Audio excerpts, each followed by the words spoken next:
The champagne glass trembles in my hand as my sister Angela stands before the gathered executives at Hartwell Industries' inauguration party. I watch her cold blue eyes scan the room before landing on me.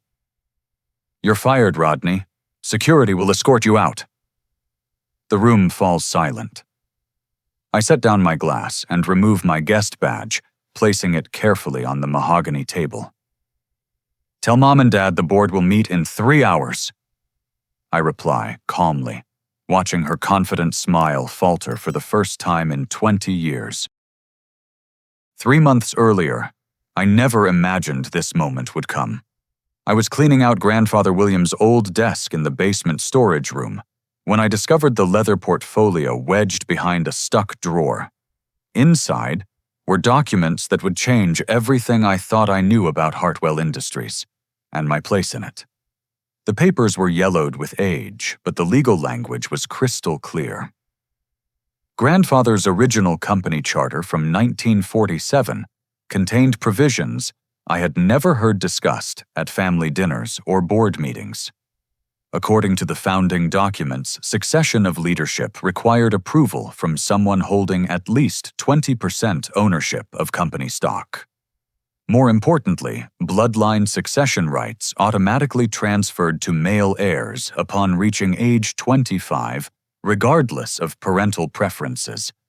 My hands shook as I read the inheritance documentation. Through a series of trust transfers and stock redistributions that had occurred when I turned 25 3 years ago, I legally owned 22% of Hartwell Industries. Angela, despite being groomed for leadership since college, held only 15%. Our parents controlled 35% between them, with the remaining 28% distributed among early investors and board members. Nobody knew about my ownership stake because the transfers had been processed through an automated trust system Grandfather established decades ago. The family lawyer Samuel Brennan had handled the paperwork quietly, assuming our parents were aware of the inheritance structure. Meanwhile, Angela had been positioning herself for the CEO role our parents promised her, completely unaware that her appointment violated the company's foundational bylaws. I spent weeks researching every detail, consulting with Samuel in confidential meetings at his downtown Chicago office. The elderly attorney was shocked to learn that Harold and Eleanor had never informed their children about the charter requirements. He produced box after box of documentation, showing how the succession was supposed to work compared to how Angela's inauguration was actually being planned. "Your grandfather was very specific about maintaining family control." Samuel explained during one of our meetings, his weathered fingers tracing the original signatures on the charter. He wanted to ensure that no outside forces could manipulate the company leadership through emotional manipulation or favoritism. The legal structure was designed to protect the business first, family dynamics second. The more I learned, the more I understood why Angela had been keeping me isolated from strategic decisions over the past 5 years. She convinced our parents that my talents were better suited for operations management, while she handled the big picture responsibilities. Every time I suggested improvements or questioned certain expenditures, she would redirect the conversation or schedule private meetings with Mom and Dad that somehow never included me. I began reaching out quietly to key board members, starting with Margaret Foster, who had worked with Grandfather since the company's early expansion phase. Margaret was surprised to learn about the charter provisions, and even more concerned when I mentioned some financial irregularities I had noticed in the operational budgets. "Rodney, I had no idea you held such significant ownership," Margaret confided during our lunch meeting at the Palmer House. "The board has been operating under the assumption that Angela's appointment was legally straightforward. If what you're telling me is accurate, we need to review every decision made over the past 6 months." James Wellington, another longtime board member and family friend, expressed similar concerns when I approached him. "Your sister has been very controlling about information flow," he admitted. "We've asked for detailed financial reports several times, but she always provides summaries instead of the comprehensive documentation we requested. Patricia Hayes, the board's newest member and former federal prosecutor, was particularly interested in the legal implications. If the board approved Angela's appointment without proper authority, every decision she makes as CEO could be challenged in court, she warned. We're looking at potential liability issues that could affect the entire company. As the inauguration party approached, I made a strategic decision that surprised even Samuel. Instead of challenging Angela's appointment beforehand, I would let her take the CEO position and reveal the legal problems afterward. This would demonstrate to the board and our parents exactly how Angela operated when she believed she held complete control. My loyal assistant David Park helped me document everything that happened in the weeks leading up to the party. David had worked in various departments throughout the company and noticed patterns of favoritism and questionable spending that aligned with my concerns. Susan Miller, one of our most experienced accountants, provided additional insights about budget discrepancies that Angela had been dismissing as operational adjustments. The night before the party, I sat in my apartment reviewing all the evidence Samuel and I had compiled. Bank records, board meeting minutes, employee complaints, and legal documentation painted a clear picture of systematic problems that went far beyond simple sibling rivalry. Angela had been making decisions that prioritized her personal image over company welfare, and our parents had been enabling her behavior without understanding the legal ramifications. Walking through downtown Chicago after Angela's public humiliation, I felt a strange mixture of sadness and determination. 28 years of family dynamics were about to change forever, but the company grandfather built deserved better than the chaos Angela was creating. The 3-hour countdown to the board meeting gave me time to prepare for the most difficult conversation of my life. Samuel was waiting at his office with everything we needed to present a compelling case to the board. The legal documentation was irrefutable, but I knew the emotional cost of challenging my sister would reverberate through our family for years to come. Still, integrity demanded action even when that action meant potentially destroying the relationships that had defined my entire childhood. Samuel Brennan's law office felt like stepping back in time, with its dark wood paneling and leather-bound legal volumes lining every wall. He had been our family's attorney for over 30 years, and his expression was grave as he spread the financial documents across his conference table. "Rodney, what I'm about to show you goes beyond inheritance disputes," Samuel said, adjusting his reading glasses. "We have evidence of systematic financial misconduct that could constitute criminal fraud. The man who brought this evidence forward was Thomas Richardson Hartwell Industries' finance director for the past 8 years. Thomas had requested this meeting through Samuel because he feared retaliation if he approached our family directly." His hands trembled slightly as he opened his briefcase and began arranging papers with methodical precision. "I've been documenting irregularities for 18 months, Thomas explained, his voice barely above a whisper. "At first I thought there might be legitimate explanations, but the patterns became impossible to ignore." The evidence was staggering. Angela had been using company funds to purchase a vacation home in Martha's Vineyard, listing it as a corporate retreat facility that was never used for business purposes. Luxury car leases for vehicles she drove personally were categorized as executive transportation expenses. Private jet flights to European destinations appeared in the budget as international market research, but the itineraries matched her social media posts from personal vacations. The total amount diverted over the past 3 years exceeds $800,000. Thomas continued, pointing to a detailed spreadsheet.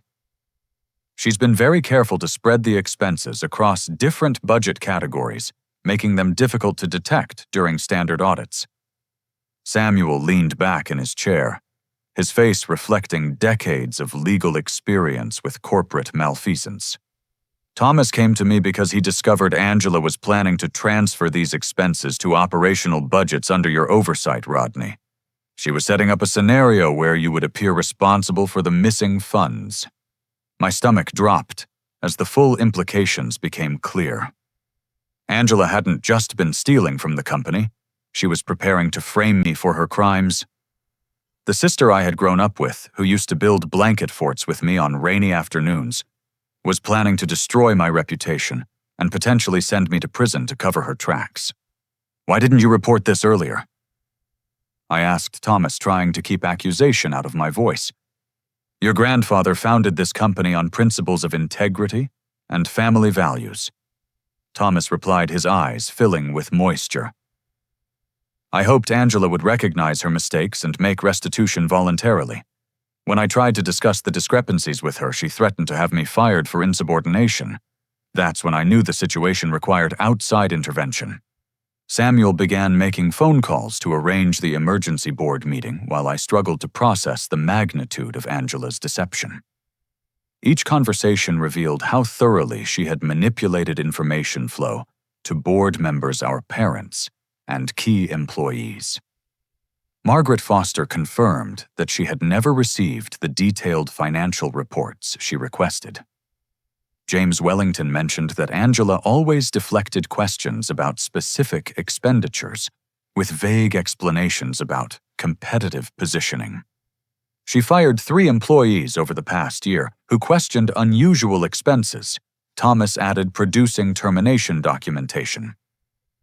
Jenny Martinez from Accounts Payable, Robert Chen from Purchasing, and Lisa Thompson from Legal Compliance. All 3 tried to follow proper procedures for expense verification, and Angela eliminated them for doing their jobs correctly. The pattern of behavior extended beyond financial misconduct into systematic suppression of accountability measures. Angela had convinced our parents that employee turnover was normal in a competitive business environment, while secretly removing anyone who might expose her illegal activities. Samuel finished his calls and returned to the conference table. "The emergency board meeting is scheduled for 7 o'clock at the Chicago Athletic Association. All 6 voting members will attend along with your parents.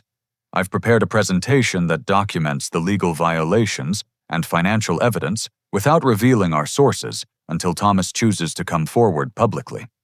"What happens to Angela when this becomes public?"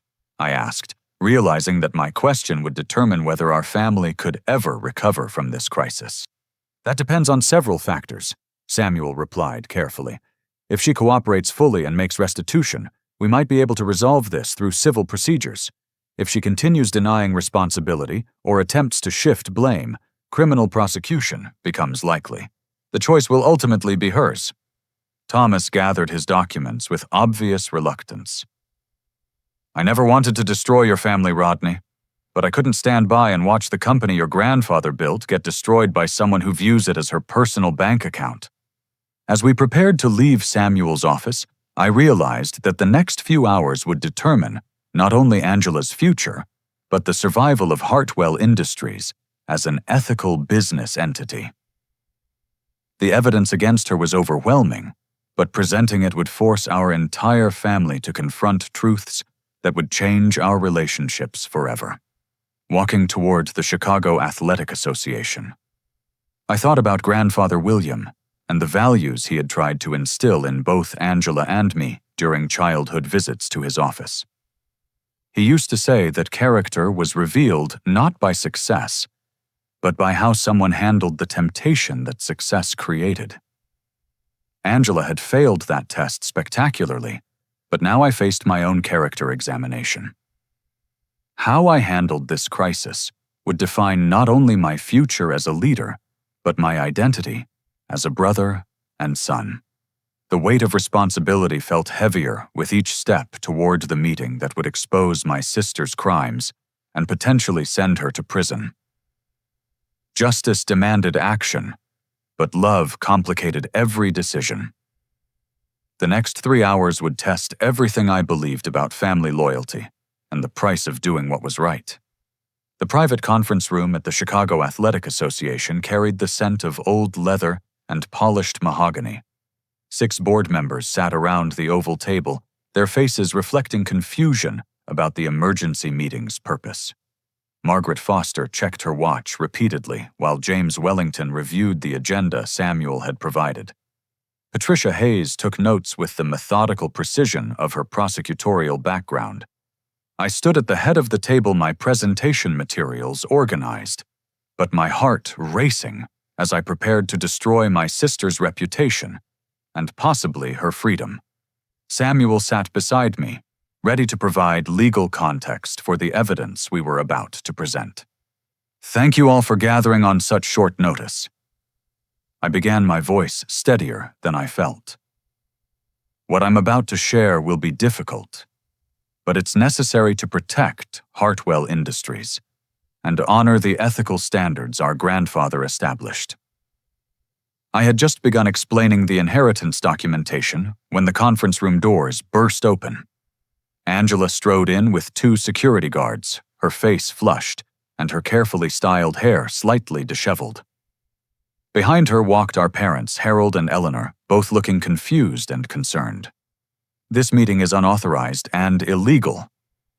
Angela announced, her voice carrying the commanding tone she used when intimidating employees. Rodney has been showing signs of mental instability for months, and I have evidence that he's been embezzling funds to finance this obsession with challenging legitimate corporate decisions. My stomach lurched as Angela produced a manila folder thick with documents.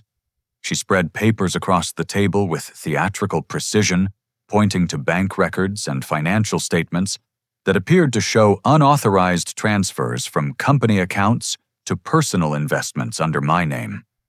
These documents prove that Rodney created fake consulting contracts to funnel money into offshore accounts.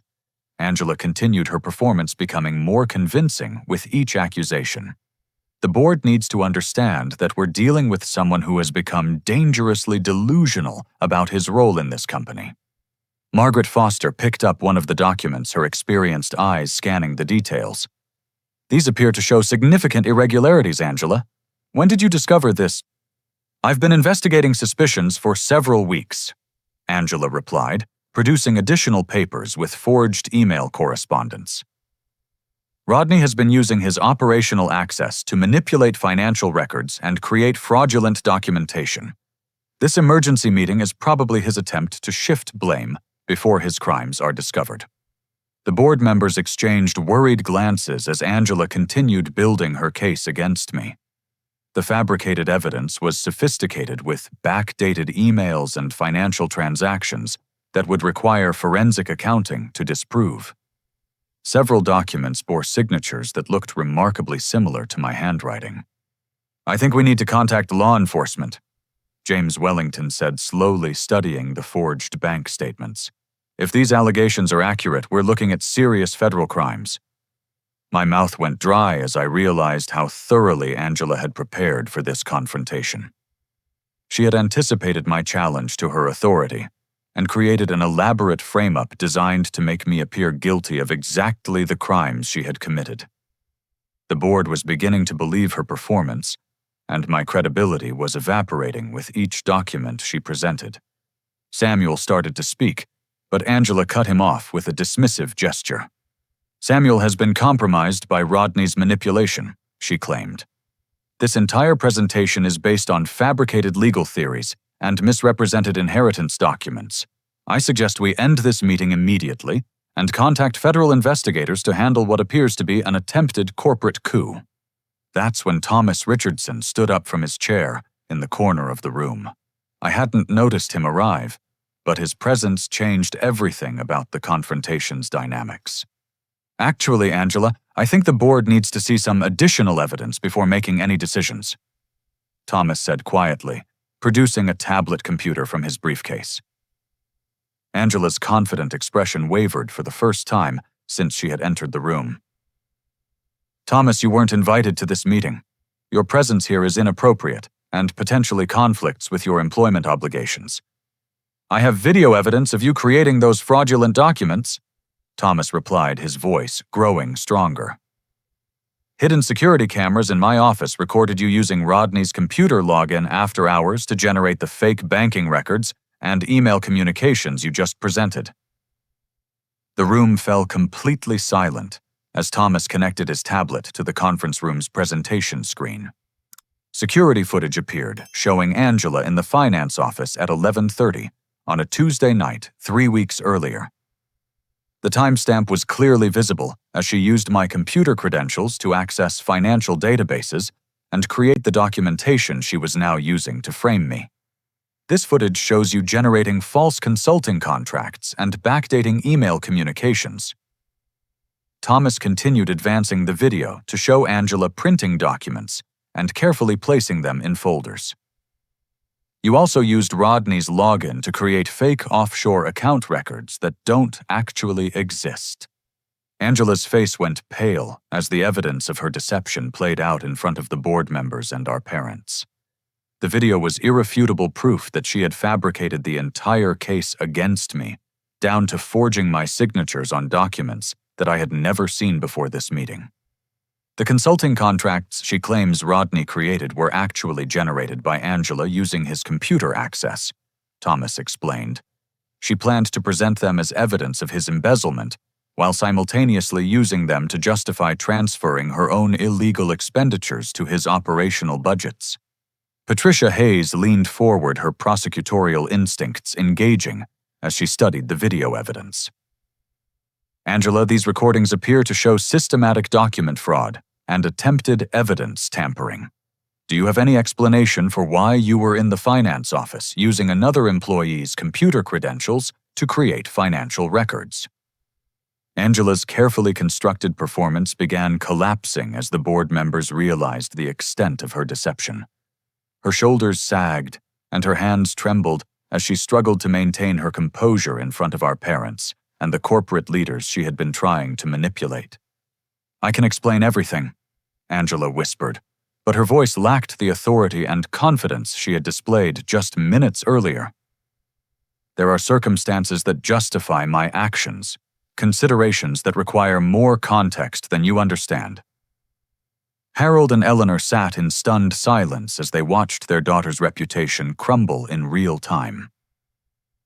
The golden child they had been grooming for leadership was revealed as a criminal who had been stealing from the family business and attempting to frame her brother for her crimes.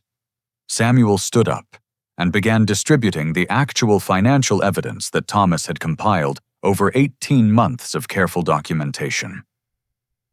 "What you're seeing is systematic embezzlement totaling over $800,000, combined with document fraud and attempted evidence tampering.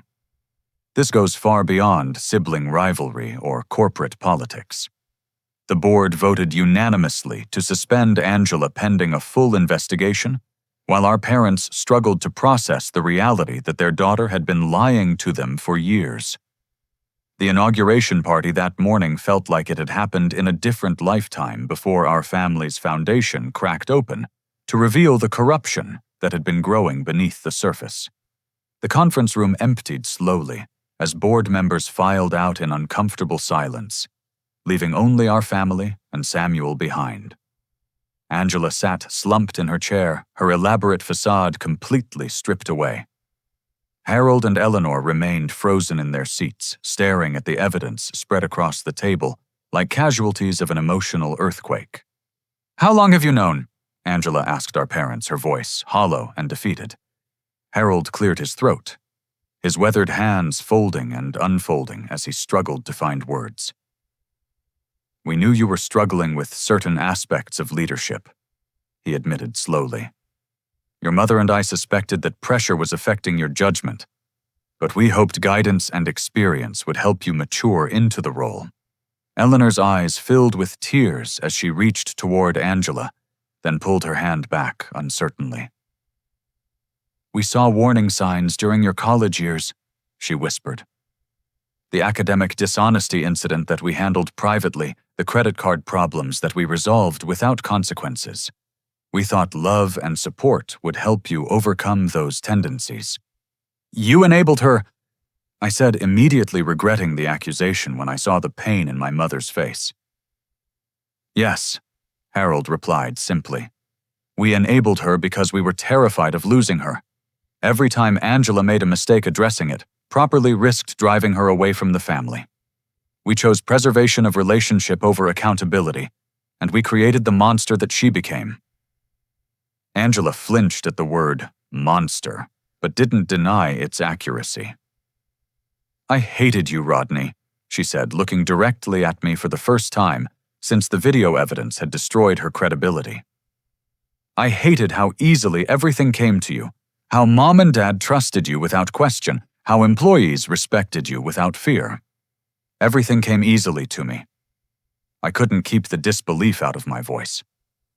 "Angela, you were the chosen one from childhood.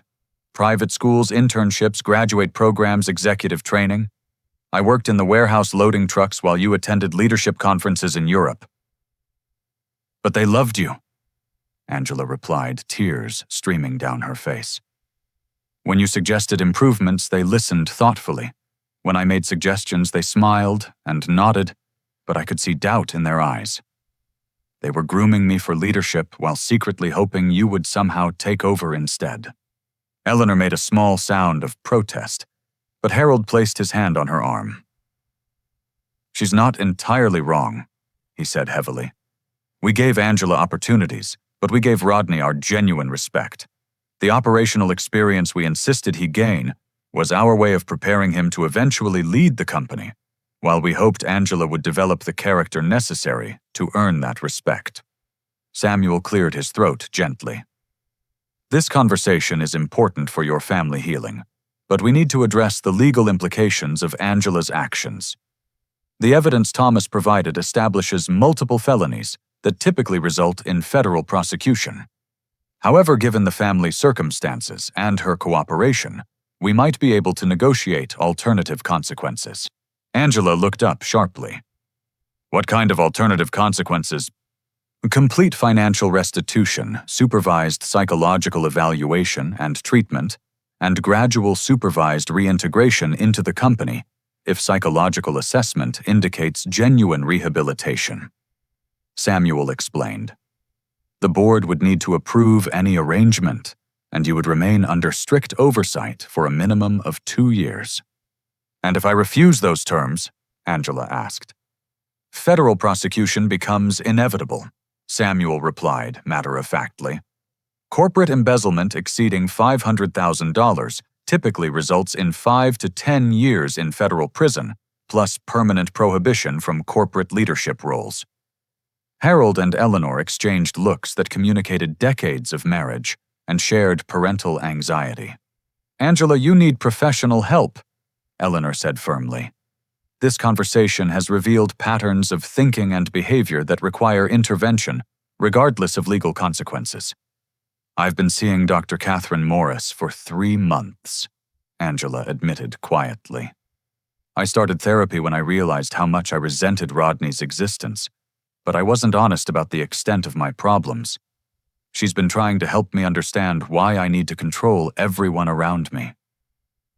"Why didn't you tell us you were in therapy?" I asked. "Because admitting I needed help meant admitting that everything I had built was based on lies and manipulation," Angela replied.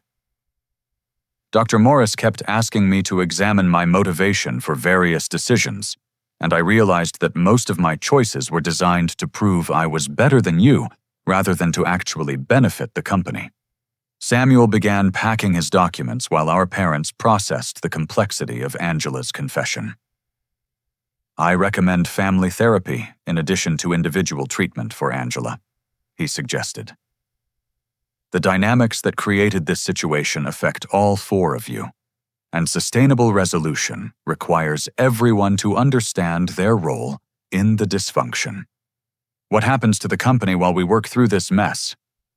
I asked, realizing that Hartwell Industries needed stable leadership regardless of our family drama. "You assume the CEO role immediately," Harold said.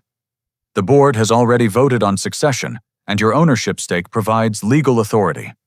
Angela can potentially return to a supervised position after demonstrating genuine rehabilitation, but the company can't wait for our family to heal."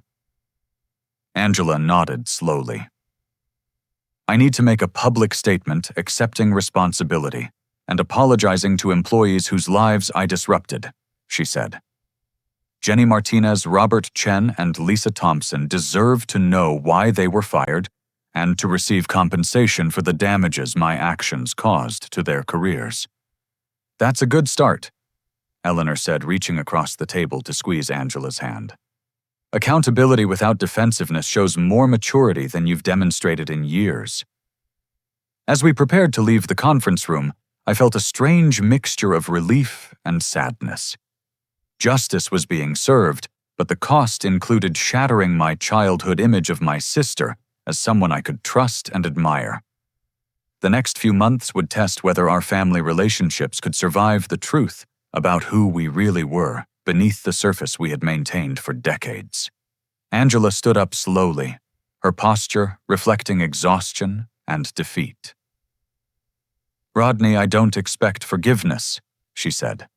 "But I want you to know that underneath all the jealousy and manipulation, I was genuinely proud of the man you became, despite my attempts to undermine you. You deserved better from a sister. You deserved better from parents who confused enabling with love," I replied, looking at Harold and Eleanor. "We all made mistakes that contributed to this situation. The question now is whether we can learn from them and build something healthier going forward." Samuel gathered his briefcase and coat, preparing to leave our family to continue processing the emotional aftermath of the day's revelations. "I'll contact Dr. Morris about family therapy scheduling," he said. "Healing will take time, but the foundation for recovery exists if everyone commits to honesty and accountability." Walking out of the Chicago Athletic Association, I realized that becoming CEO was the least challenging aspect of the journey ahead. Rebuilding trust with Angela, helping our parents process their guilt and regret, and creating a company culture based on integrity rather than manipulation would require years of consistent effort and emotional courage. 3 weeks later, Hartwell Industries felt like a completely different workplace. I had moved into the CEO office, but the transition was more complex than simply changing nameplate and administrative access. Every decision required careful consideration of how it would affect employees who had lived through years of Angela's erratic leadership and favoritism. Angela was attending intensive therapy sessions with Dr. Catherine Morris 3 times per week, while also meeting with federal investigators to provide complete documentation of her financial misconduct. She had moved back into our parents' house temporarily, both for financial reasons and because isolation was making her depression worse. I was reviewing operational reports when my assistant David Park knocked on the office door with an urgent expression. "Rodney, we have a serious problem," he said, closing the door behind him. "Thomas Richardson just received a concerning phone call that might threaten the entire company." Thomas entered my office carrying a folder thick with printed emails and financial documents. His face was pale, and his hands trembled slightly as he sat down across from my desk. "I've been contacted by Bradley Stone from Meridian Corp," Thomas explained. "He claims to have insider information about our recent leadership transition and financial irregularities. He's suggesting that Meridian might be interested in acquiring Hartwell Industries at a significant discount due to our corporate instability." My stomach dropped as I realized the implications. How would Meridian have insider information about our situation? "That's what I was afraid you'd ask," Thomas replied, opening his folder to reveal printed emails and text message exchanges. These communications are between Angela and Bradley Stone, dating back 8 months. It appears they were involved in a personal relationship during the period when she was embezzling funds. The evidence was damning. Angela had been sharing confidential financial information, strategic planning documents, and internal personnel matters with someone who worked for a competitor specifically focused on hostile corporate acquisitions. Her personal relationship had compromised virtually every aspect of Hartwell Industries' business security. "How much does Meridian know about our operations?" I asked, scanning through the email exchanges that revealed extensive discussion of our client relationships, profit margins, and expansion plans. "Everything," Thomas said grimly. Angela provided Bradley with access to financial reports, strategic planning documents, employee performance reviews, and competitive analysis data. He has enough information to target our most vulnerable areas and potentially steal our major clients. David pulled up Meridian Corp's recent acquisition history on his laptop. They specialize in acquiring family businesses experiencing leadership transitions, he reported. Their typical strategy involves exploiting internal conflicts and financial instability to force below-market sales to distressed owners. I reached for my phone to call Angela, then realized that involving her in strategy discussions might make the situation worse. Instead, I asked Thomas to contact Samuel Brennan for legal advice about how to handle corporate espionage and potential takeover threats. There's more, Thomas continued reluctantly. Bradley has been pressuring Angela to provide additional information about our current financial status and board member relationships. She's been avoiding his contacts since starting therapy, but he's becoming increasingly aggressive about maintaining communication. The phone in my office rang as we were discussing response options. David answered, and his expression became even more concerned. "It's Angela," he said. "She says it's urgent and related to Meridian Corp." I took the call hesitantly, unsure whether Angela was contacting me to help or to create additional problems. Her voice sounded shaky and frightened when she began speaking. "Rodney Bradley has been calling and texting constantly since the board meeting," Angela said rapidly. "He knows about the embezzlement investigation and my suspension. He's threatening to make our situation public unless I provide him with current financial data and board meeting minutes." "Well, what exactly is he threatening?" I asked, putting the call on speaker so Thomas and David could hear the conversation. "He says Meridian has been planning a takeover attempt for months based on the information I provided," Angela admitted. "He claims they have enough insider knowledge to destroy our client relationships and force a distressed sale. He wants me to feed him real-time information about how the company is responding to the leadership transition." Thomas leaned forward toward the phone. "Angela, this is Thomas Richardson. Did you sign any documentation or agreements with Bradley regarding information sharing?" "No formal agreements," Angela replied. "But I did provide him with copies of confidential documents during our relationship. I thought I was impressing him with my access to strategic information. I didn't realize he was using me to gather intelligence for a corporate raid." The full scope of Angela's betrayal was becoming clear. She had not only stolen money from our family company, but she had also unwittingly provided a competitor with the information necessary to potentially destroy everything our grandfather had built. "Angela, I need you to come to the office immediately," I said. "We need to understand exactly what information you shared and develop a strategy to protect the company from this threat." "Are you sure you want me involved?" Angela asked. "My presence might make things worse for everyone." "You're the only person who knows exactly what Bradley has access to," I replied. "If we're going to defend against Meridian's takeover attempt, we need your complete cooperation and honesty about everything you shared during your relationship." 30 minutes later, Angela sat in the conference room looking exhausted and ashamed as she reviewed months of email exchanges with Bradley Stone. The extent of information sharing was staggering, but her insider knowledge of his tactics and Meridian's strategies provided our best opportunity to mount an effective defense. "Bradley's approach is always the same," Angela explained, pointing to patterns in their communications. "He identifies vulnerable family businesses, cultivates personal relationships with insider sources, then uses the intelligence to structure acquisition offers that exploit specific weaknesses." "What weaknesses do they think they can exploit at Hartwell?" Thomas asked. "They believe the leadership transition will create operational chaos," Angela replied. "Bradley expects major clients to become nervous about stability and start looking for alternative suppliers. Meridian's plan is to approach our biggest accounts with competing offers while simultaneously pressuring our board to accept a buyout."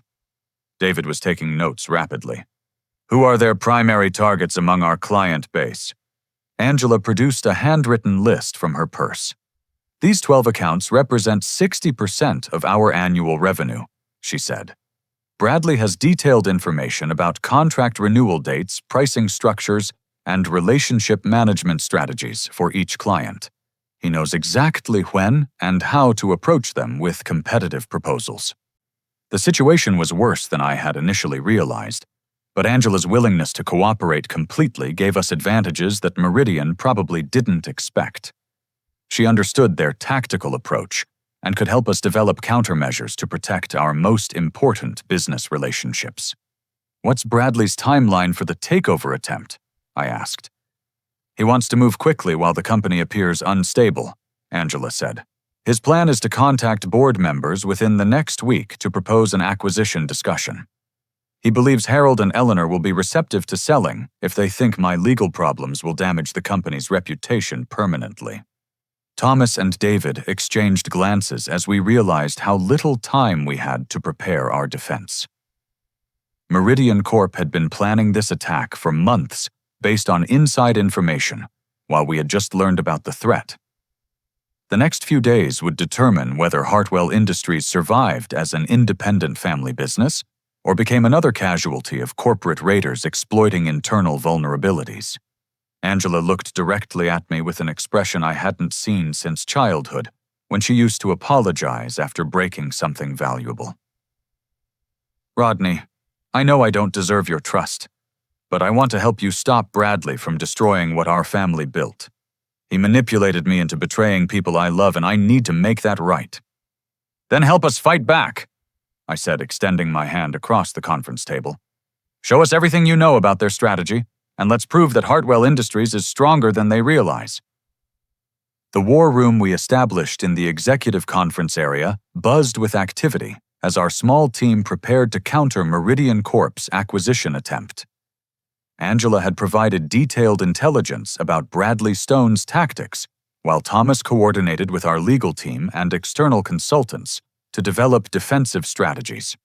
Over the next 5 days, we worked 18-hour shifts documenting our operational stability, strengthening client relationships, and preparing presentation materials that demonstrated Hartwell Industries' resilience despite recent leadership changes.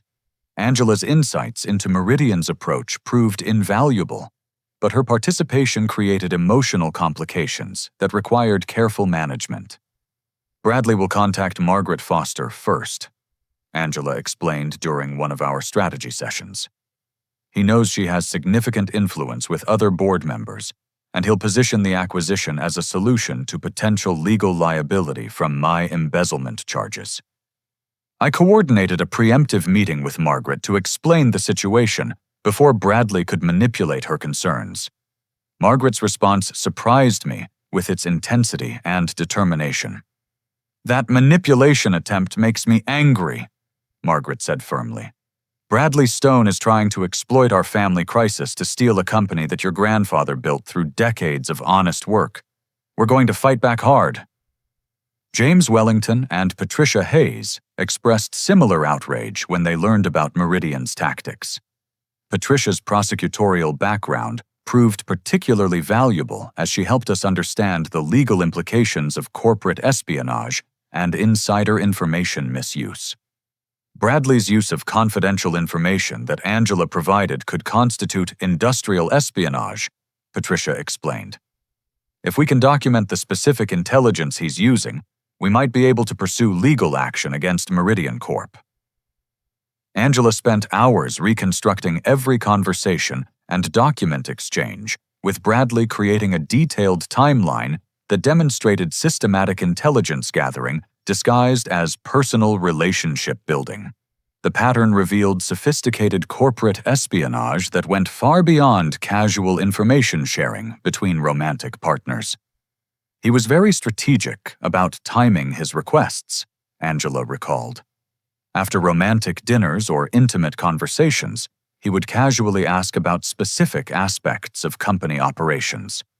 "I thought he was interested in my work, but he was actually conducting industrial espionage." Thomas worked with our technology team to secure all computer systems and change access credentials for sensitive databases. We also implemented new information sharing protocols to prevent future security breaches, regardless of who might be involved in suspicious relationships. The breakthrough came on Thursday morning when Angela received a text message from Bradley requesting an urgent meeting. Instead of responding directly, she called me to discuss how we might turn his contact attempt into an opportunity to gather evidence of Meridian's illegal tactics. He wants to meet tonight to discuss how I can provide real-time information about board decisions, Angela explained. If I wear a recording device, we might be able to document his corporate espionage activities. Samuel Brennan advised caution about entrapment issues, but Patricia Hayes confirmed that recording conversations about ongoing criminal activities was legally permissible. We spent the afternoon preparing Angela for a meeting that could provide crucial evidence to stop Meridian's acquisition attempt. The recording equipment was sophisticated but undetectable, provided by a private investigation firm that Patricia recommended. Angela was nervous about confronting Bradley, but she was determined to help protect the company from the consequences of her previous betrayals. "Remember that your safety is more important than evidence gathering," I told Angela as she prepared to leave for the meeting. "If the situation becomes threatening, end the conversation and leave immediately." "I understand," Angela replied. "But I need to do this, Rodney. Bradley used my emotions to manipulate me into betraying our family. I want him to face consequences for what he's done to all of us." The meeting took place at an upscale restaurant in downtown Chicago, where Angela and Bradley had often dined during their relationship. Angela wore the recording device concealed in a brooch that appeared to be simple jewelry, while our private investigator monitored from a nearby table. The conversation Angela captured exceeded our expectations for documenting Meridian's illegal activities. Bradley not only requested specific confidential information, but he also outlined Meridian's entire acquisition strategy and revealed detailed knowledge of internal Hartwell operations that could only have come from industrial espionage. We know exactly which clients are most vulnerable to competitive pressure. Bradley said, apparently confident that Angela would continue cooperating with his plans. "Your financial reports and strategic planning documents have given us everything we need to target your most profitable relationships." "What happens to employees if Meridian acquires Hartwell?" Angela asked, following our prepared questions. "Significant restructuring will be necessary," Bradley replied dismissively. "We'll probably eliminate 40 to 50% of current positions and relocate operations to reduce overhead costs. Family businesses are typically overstaffed compared to corporate efficiency standards." The recording captured Bradley's admission that Meridian had been using Angela's confidential information for months to plan strategies that would devastate our workforce and destroy the company culture our grandfather had carefully developed. His casual attitude about eliminating dozens of jobs revealed the callous corporate mentality that viewed family businesses as sources of profit rather than community institutions. "When do you need the board meeting information?" Angela asked, maintaining her role despite obvious emotional distress. "Tomorrow morning?" Bradley responded. "We're planning to contact Harold and Eleanor this weekend with an acquisition proposal. Having advance notice of board discussions will help us structure the offer to exploit their specific concerns about your legal situation."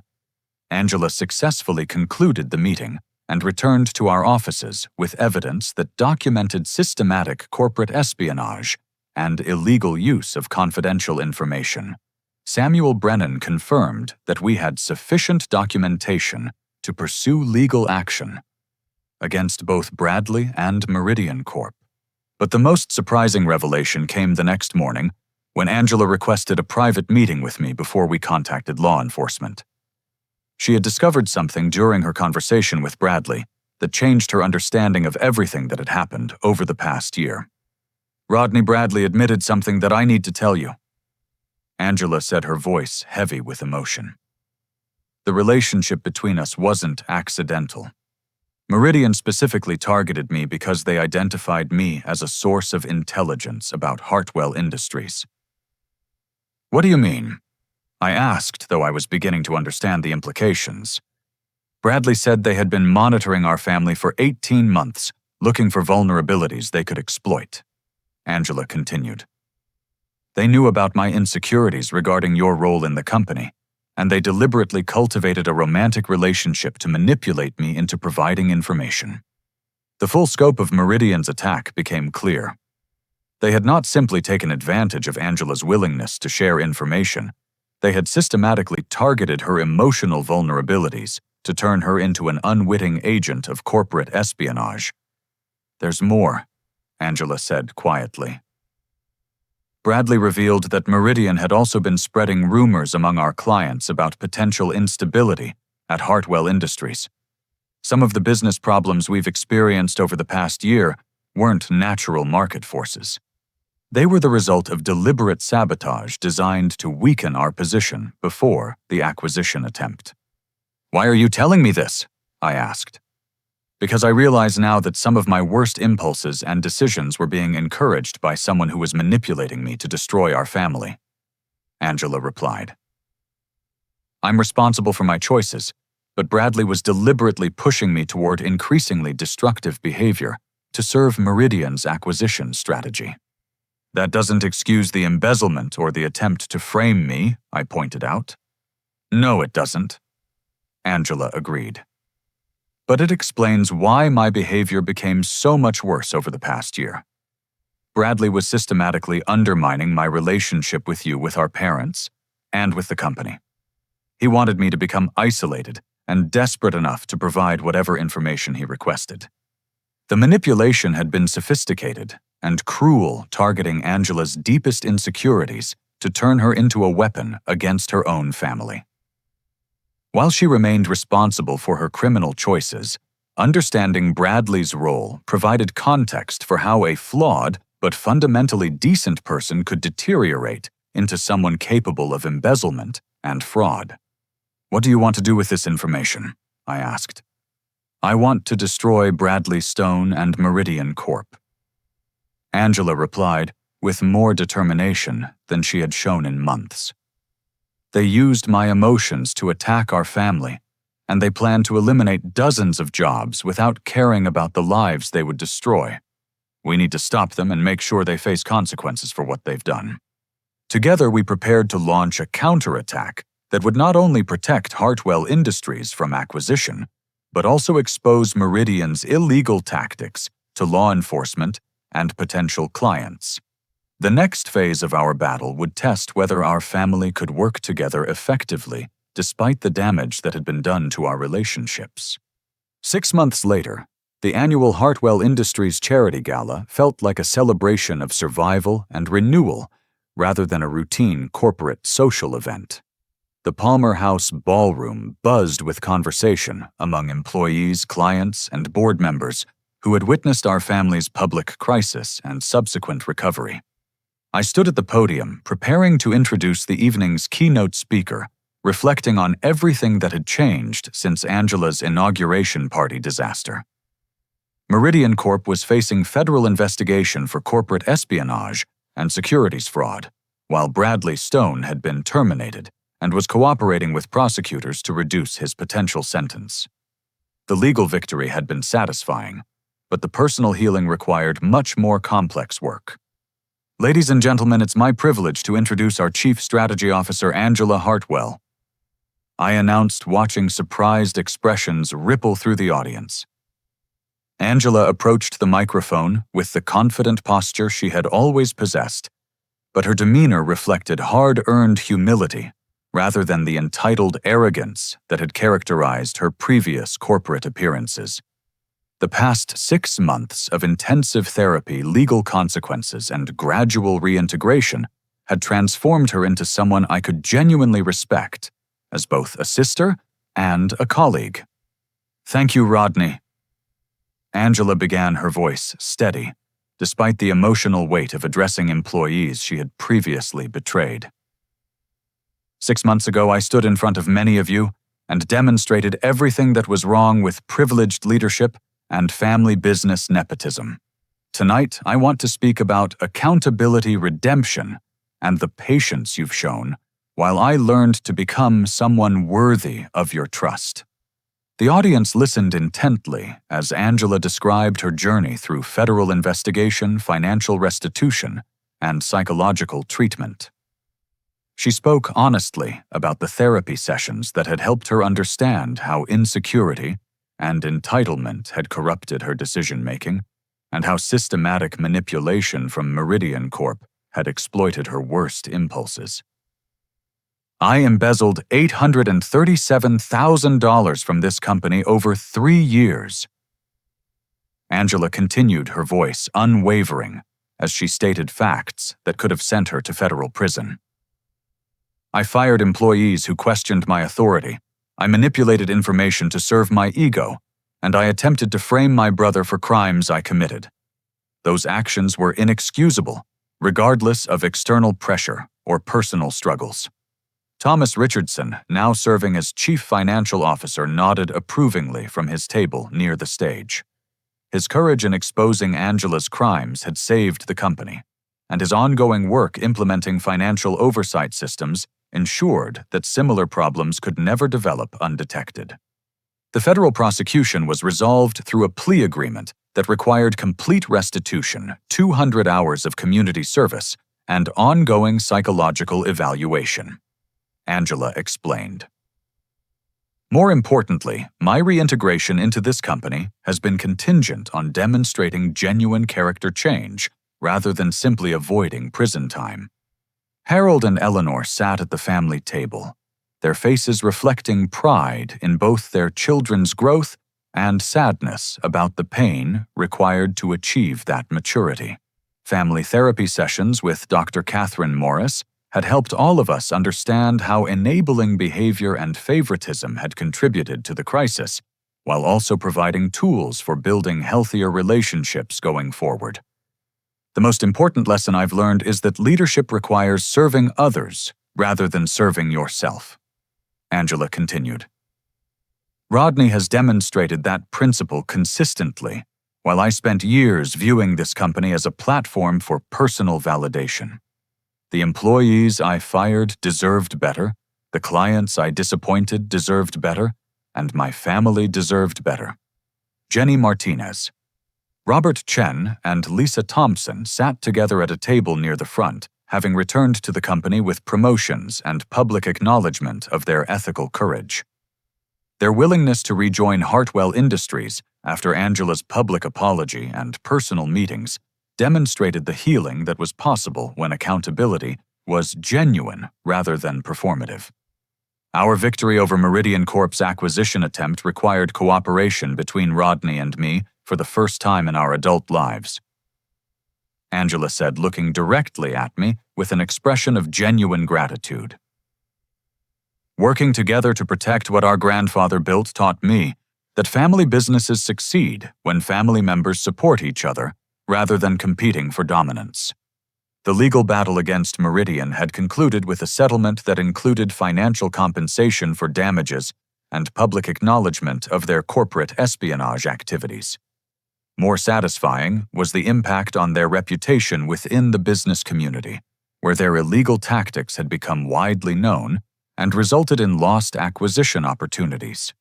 Susan Miller, our senior accountant who had provided crucial support during the crisis, received recognition for her role in implementing new financial transparency measures.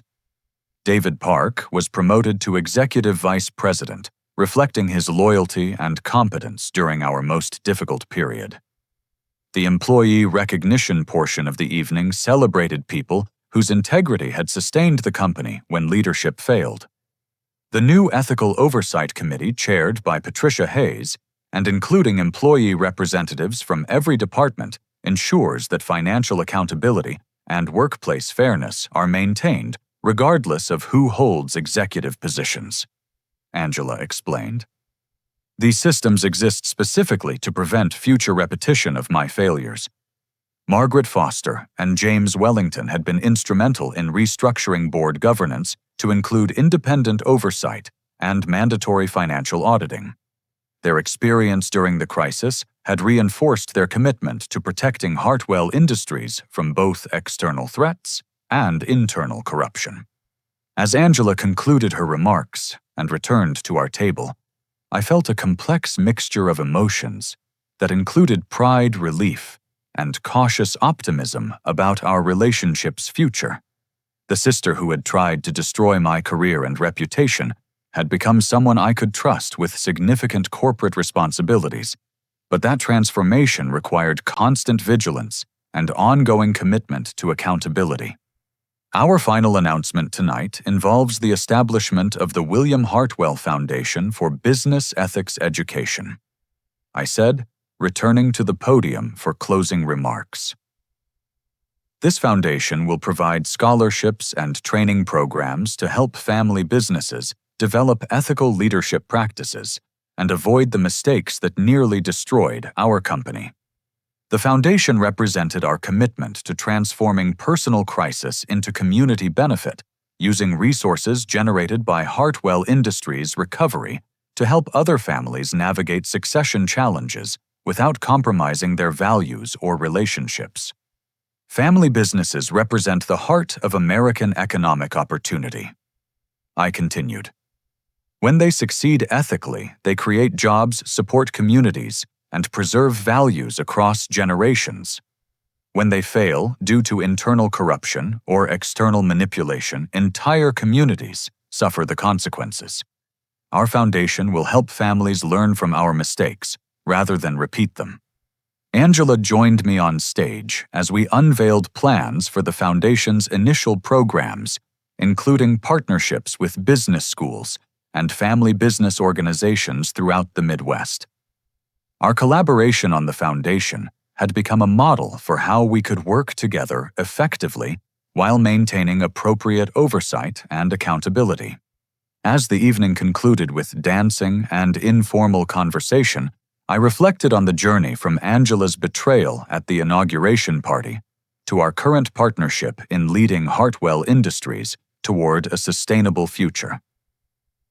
The company was stronger than it had been before the crisis, with better financial controls, more ethical leadership practices, and a workforce that understood their role in maintaining integrity. Harold approached me as I was saying goodbye to departing guests. "Your grandfather would be proud of how you handled this crisis," he said, his voice heavy with emotion. "You saved the company while also saving your sister. That required wisdom beyond your years. We all saved each other," I replied, watching Angela help elderly board member Margaret Foster with her coat. The crisis revealed problems that needed to be addressed, but the recovery required everyone to choose accountability over self-protection. Eleanor hugged me tightly as our family prepared to leave together. "I'm sorry it took a crisis for us to learn how to be honest with each other," she said. "But I'm grateful that we learned before it was too late to rebuild our relationships." Driving home through downtown Chicago, I thought about the question that had haunted me throughout the legal battles and family therapy sessions, whether justice and mercy could coexist when someone you loved had committed serious crimes against people you cared about. The answer required rejecting false choices between punishment and forgiveness, instead creating space for accountability that included opportunities for redemption.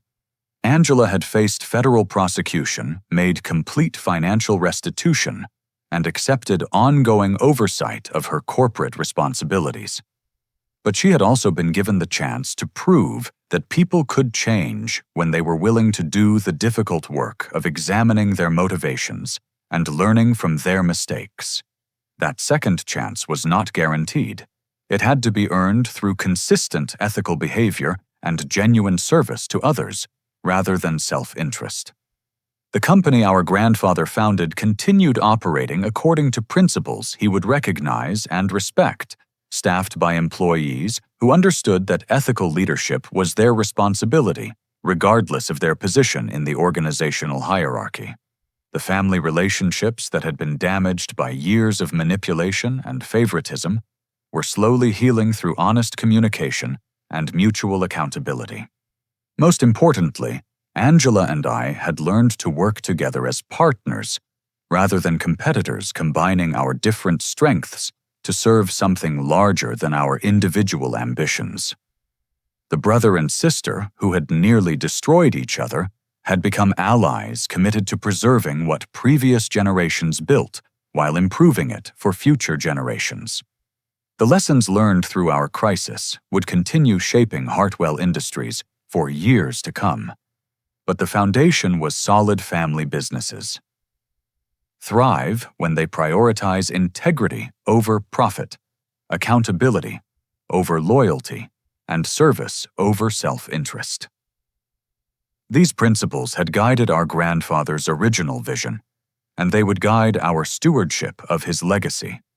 As I reflected on this journey from betrayal to redemption, I want to ask you something. Have you ever had to choose between family loyalty and doing what's right when someone you loved was making destructive choices? How do you balance accountability with compassion when the stakes are high? Share your thoughts in the comments below. And if this story resonated with you, please hit the like button and subscribe for more stories about real family challenges and triumphs. Don't forget to share this with anyone who might benefit from understanding that redemption is possible when people are willing to face the truth about their mistakes and work consistently to become better. Thank you for joining me on this emotional journey, and I wish you wisdom and courage in your own family relationships and leadership challenges.